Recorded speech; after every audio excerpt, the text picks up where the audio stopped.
Lenny, you have written and you have discussed in our previous videos the indications for BAHA and the technique, and I know that you have some new information now that you want to share with our peers. The prior discussions focused on the patients who would benefit from the BAHA, and we went through some technical recommendations after having done quite a significant number.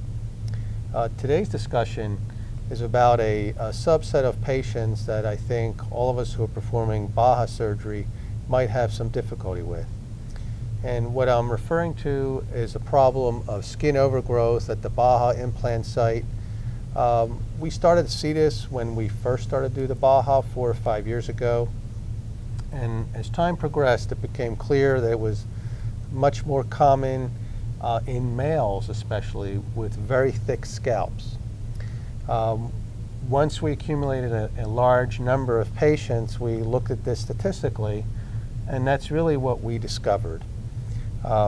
These patients, the males who had a very high body mass index, well over 30, were the ones that we were having more scarring around the implant in the BAHA site. So what we did is we took 88 patients, and we also discovered that out of our patient population, 1/3 of the patient population is obese with a BMI over 30. 1/3 of the population is overweight between 25 and 30, and 1/3 of the population is normal weight. With these parameters, we started to look at which patients had the reactions. Now, of course, we're not talking about the patients who had very minimal reaction, which really doesn't have any significant clinical impact. That would be a hair wrapped around the abutment causing a minor granulation. That might be a very superficial infection. That might be a minor amount of granulation. And these minor reactions were all treated relatively easily in the office. The minor reactions can occur in 20 to 25% of the patients, but they're not of great significance. What we're really referring to in our group of 88 patients was a subset of patients numbering 10 where we had significant scarring issues. And these patients would require repeat excisions in the office or use of Kenalog intradermally, silver nitrate, re-excision, and even a few that I regrafted in the operating room. So when we followed these patients over a long period of time, we found that almost all of them were men, almost all of them were males whose BMI was over 30. In fact, the average BMI in this group was 34. Lenny, can you tell us how you calculate the BMI? There's a standard formula that you can use and you should use in your BAHA patients. It would be weight in pounds over the height in inches squared times 703. And you or your staff should calculate the BMI, especially in patients who are overweight or obese, by clinical examination. So we did that for these 88 patients. And in addition to the issue of a very high BMI, we think that possibly there's something about the male sweat glands or the male hair follicles that could contribute to increased scarring. There's not very good data on this in the medical literature. There's some suggestion that androgens might cause additional problems with scarring as opposed to estrogens.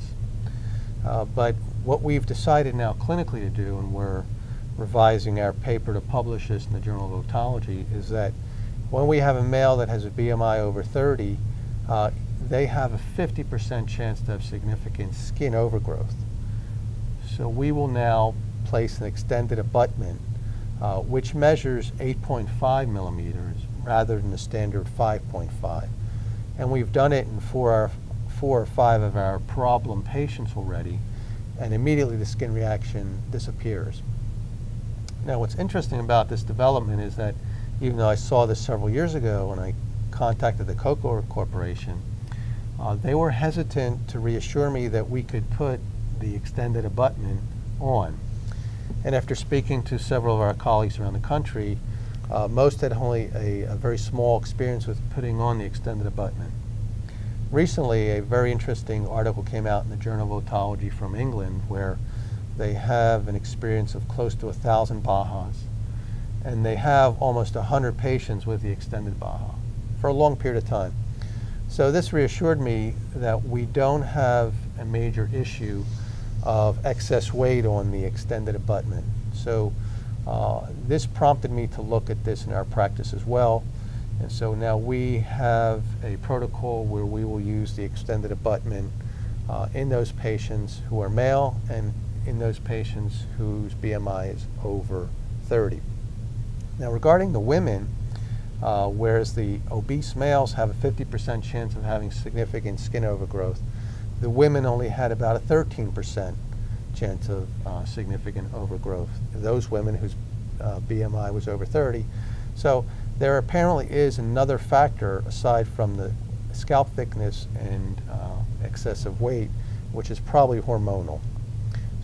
So in the women, we do not routinely put in the extended abutment, although if you would have significant problems, and I do have one young woman who has a developmental problem and she has a huge nape of a neck, and until I put the extended abutment in, she had constant skin overgrowth problems, and now she's been fine for the last 8 months.